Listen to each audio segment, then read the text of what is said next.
আগামী শনিবার শেষ দফার ভোট আর তার আগে আজই শেষ দফার প্রচার। সেই শেষ দফার প্রচার ঘিরে একেবারে জমজমাট। বিরোধীদের উদ্দেশ্যে ডায়মন্ড হারবারে চ্যালেঞ্জ ছুড়লেন অভিষেক বন্দ্যোপাধ্যায়। তিনি বলছেন, মোহাম্মদ সেলিম, সুজন চক্রবর্তীরা ডায়মন্ড হারবারে কেন দাঁড়ালেন না?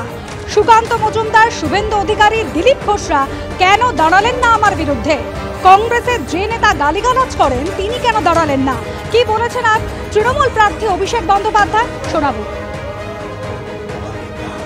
যাদের প্রার্থী খুঁজতে 1 মাস লাগে, সকাল বিকেল দুপুর সন্ধে বসে নিচে গেলে আমার বিরুদ্ধে দাঁড়ালো না কেন? সিপিএম আমাকে গালাগালি দেয়, মোহাম্মদ সেলিম, সুজন চক্রবর্তীরা দাঁড়ানো না কেন? বিজেপি আমার বাক্যপান্ত করে। বিজেপির কোন সর্বভারতীয় নেতা, বিজেপির কোন রাজ্য নেতা, দিলীপ ঘোষ, শুভেন্দু অধিকারী, সুকান্ত মজুমদার দাঁড়ালো না কেন? কংগ্রেসের কোন নেতা যারা আমায় গালিগালাজ করে দাঁড়ালো না কেন? এত ভয় কেন? তার কারণ এরাও জানে এই ডায়মন্ড হারবারের মাটি তৃণমূল কংগ্রেসের দুর্জয়। এত সোজা নয়।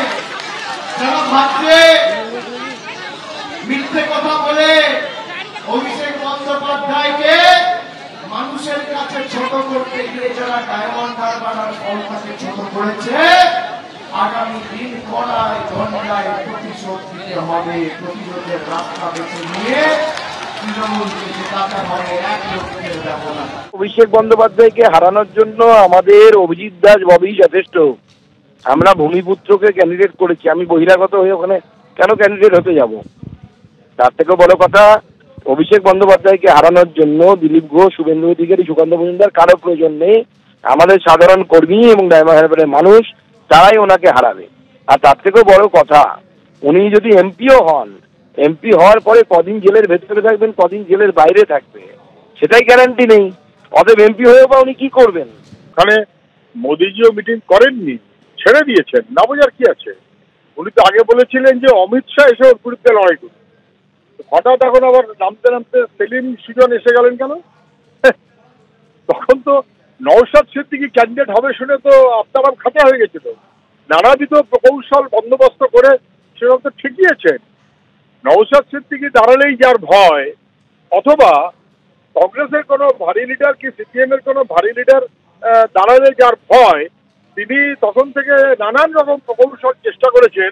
কিন্তু আমরা ওখানে যাকে ক্যান্ডিডেট দিয়েছি, the best of the team, ওর নাম প্রতিকুর রহমান, ডায়মন্ড হারবারের ছেলে, কম বয়স, লড়াইয়ের ছেলে। আমরা টিম ফাংশন করি, এগুলো ওরা জানে না। আমরা ঠিক করেছি। এখন হঠাৎ বলছেন কেন মুর্শিদাবাদে হারবেন, সেলিম জিতবে সেই ভয়ে, দমদমে হারবে তৃণমূল সেই কারণে এখন বলছেন নাকি কি বলছেন আমি জানি না। বলেছিলেন মোদি, অমিত শাহ এরা দাঁড়ালেও পারবে না। এখন করতে করতে দেখা গেল মোদি অমিত শাহ আসলে ভয় পাচ্ছে বামপন্থীদের।